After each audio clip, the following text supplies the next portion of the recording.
Hello and welcome to the Football Philosophy channel. And tomorrow at 4:30, it's Man United at home to Leeds United. First time we've played Leeds United in a Premier League game for about 15 or 16 years. Can't wait for that one. I'm going to have a guess at what I think the team might be shortly. But first of all, we're already into this weekend of Premier League football. How cruel can the game of football be at times?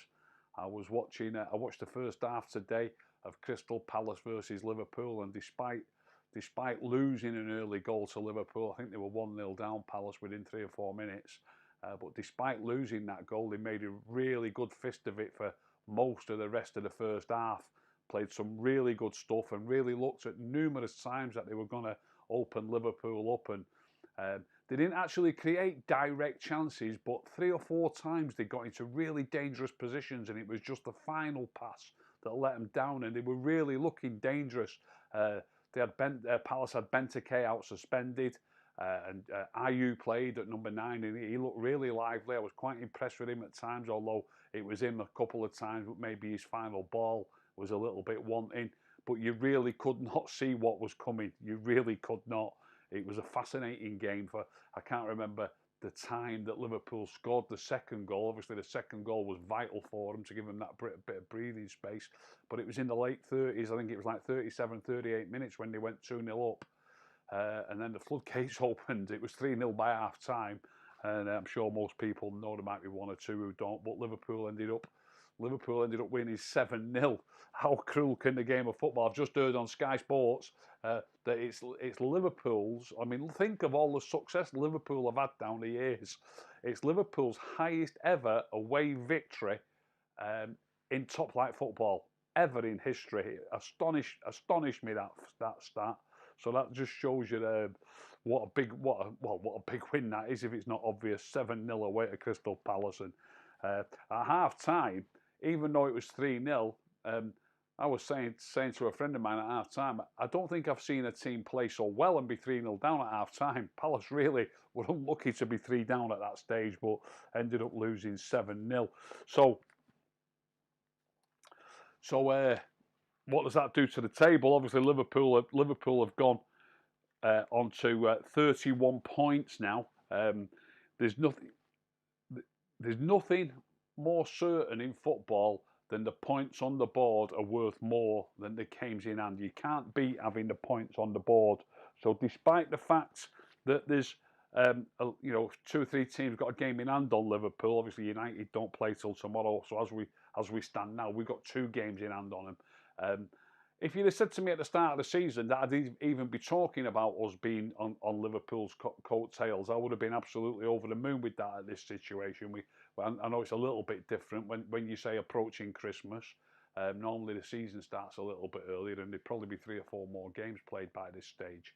But still, we are approaching Christmas, and if we can win our 2 games in hand, we're the team at the minute that could put the most pressure on Liverpool. I've got to be honest though, watching them today, I've got to be honest, with streets behind them, they're not the way they knock the ball about.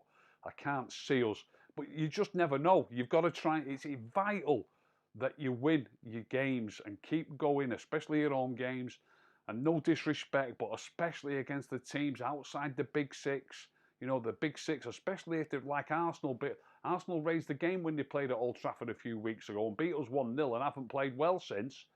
So when a Big Six club who obviously they should have the better players, they've got the biggest income, they've got the biggest budget, they pay the biggest wage bills. All the big clubs should have all the better players. So if those players come to you or you go to them and they raise their game, they should be capable of giving you a right game, more so than the sides that haven't got the same budget. So losing to Arsenal obviously upped the game that day. I mean, if Arsenal had played like they played since then, United probably would have got the points that day. But Arsenal was superb that day, and I don't know what's happened to them since. So you can't beat having the points on the board. Now Liverpool have got 31 points. Liverpool fans, and no doubt some of the people in the club will be bang on it that tomorrow Spurs play Leicester, and they're the next 2 teams in the table. So there's points going missing there. Spurs are on 25 points at the minute. Leicester are on 24. I think if you was a Liverpool fan, you'd be over the moon with a draw in that game, and if not, perhaps a win for Leicester to leave Spurs still 6 points behind. Leicester and Spurs, they've only got a game in hand on Liverpool because of tomorrow's game. They haven't got any extra games in hand. So, you know, Liverpool could be opening a little bit of a gap up already. It's vital for us, absolutely vital, that we win this game and start putting some pressure on them. Just showing how tight it is at the top, by the way. Chelsea have had a couple of adverse results the last couple of games. I would have maybe not my house, but I'd have had money on Chelsea finishing top four. And they might still. Obviously, it can change around so quickly. But I've noticed that just suddenly Chelsea are 8th in the table. 8th, you know, they were just, to me, they were nailed on certainties for top four, but I wouldn't say that at the moment for any team lying 8th in the table. And Chelsea's next fixture, by the way, is Monday night. They're the Monday night game, Chelsea and West Ham. That's no easy fixture. You know, Chelsea might not win on Monday night. West Ham are only a point behind Chelsea as well, so West Ham with a win would even leapfrog them. So that's a big game. A big game on Monday night for Chelsea. They need to up their game, or else they're not going to be, you know, they're not going to be anything like nailed on for top four. So where do we stand?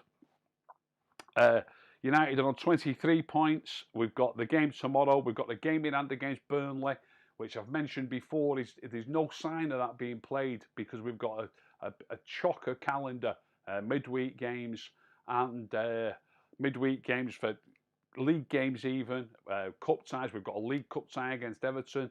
We're now obviously we're out of the Champions League, but we've got Europa League games to start. So getting a free week to fit that game in could be a way off. I think there might be a blank week midweek in January where they might squeeze it in. But I would have thought if that was the case that they might have penciled it in already. So when that's going to come around, I don't know. But getting those 3 points rather than keep saying we've got a game in hand, we've got a game in hand. Getting the 3 points is vital, and as I say, getting the points on the board. If Liverpool manage to slip another 3, 4, 5 points in front of us, if you're suddenly 10 points behind with a game in hand, the game in hand becomes barely relevant, really. So we need to keep it as tight as we can. So if we win tomorrow, we will be, just recapping, we're on 23 at the minute. Liverpool are on 31. So we're 8 points behind them. If we're 5 points behind them with a game in hand, obviously that can narrow to 2 points if we can win that game in hand. As I say, the sooner that game in hand can be played, I believe, the sooner the better. So what will he do tomorrow? What will Ollie do with his lineup? Obviously he's chopped and changed it a little bit. Matic and Pogba played in the central midfield roles, or the holding roles, as people tend to call it, at Sheffield, I should say, on Thursday night. That game was only Thursday, and this is a Sunday game. I think McTominay and Fred will come back in. I do think McTominay and Fred. There's a chance Pogba could get switched to the left.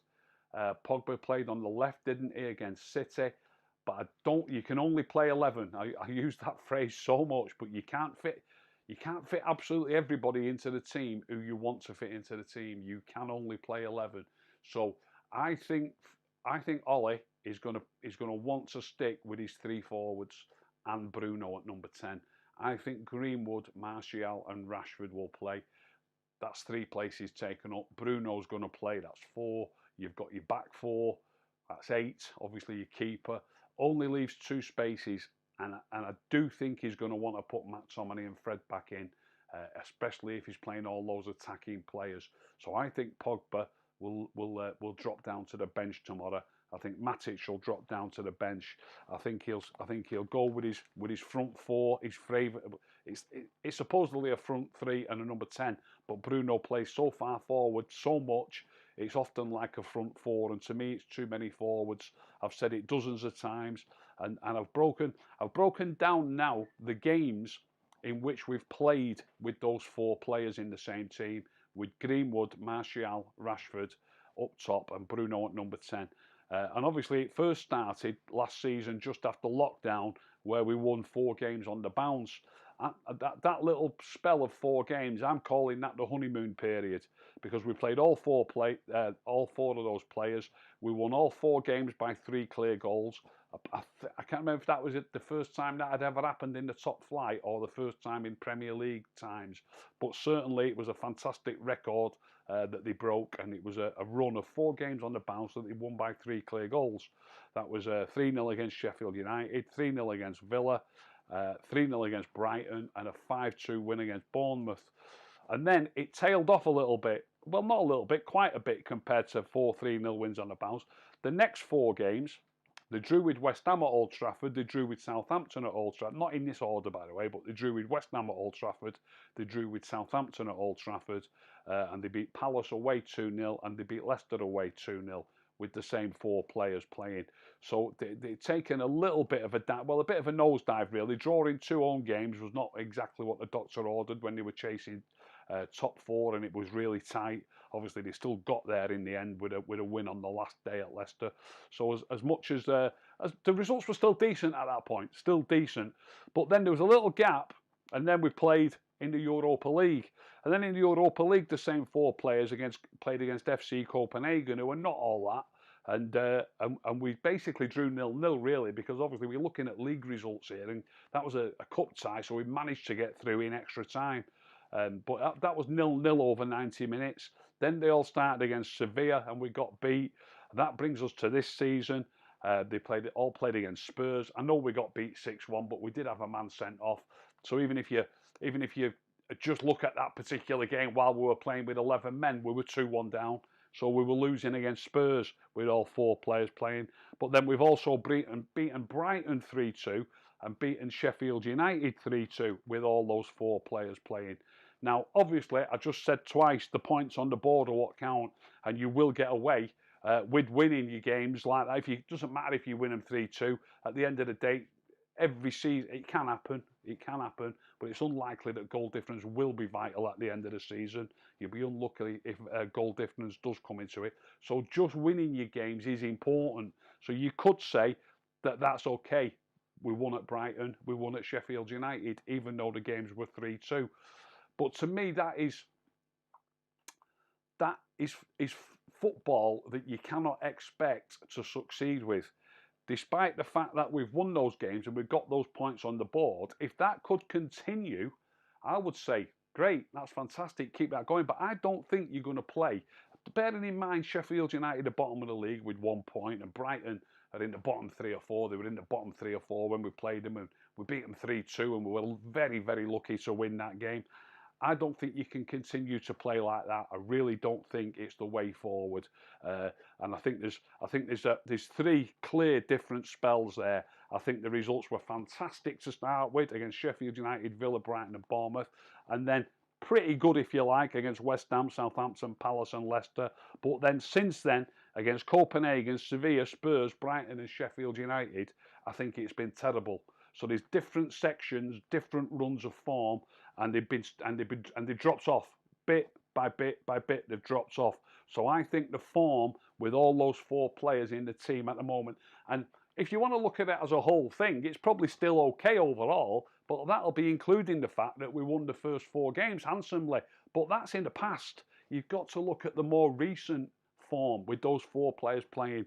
And to me, it's not the way forward. If he picks them all, which I think he will, that's why I'm talking about it. I think he will. We might still win tomorrow. Of course we might. If we do win tomorrow, I would have a guess that it'd probably be 3-2 again or something like that, which is fantastic football. It's fantastic to watch. It's exciting. But you need to be putting teams to bed a bit more often. If you put teams to bed a bit more often, 3-0, 4-0, even 2-0. 2-0 is better than 3-2, both for your goal difference and for your stability, if you like. We need to start keeping some clean sheets, and clean sheets are hard to come by with so many attacking players in the team. So getting back to what I think he's going to pick, and I've gone on about the 4 forwards. As I say, it could work yet again tomorrow. It could work for us. We've got more games over Christmas. It won't work all the time. I'm certain it won't.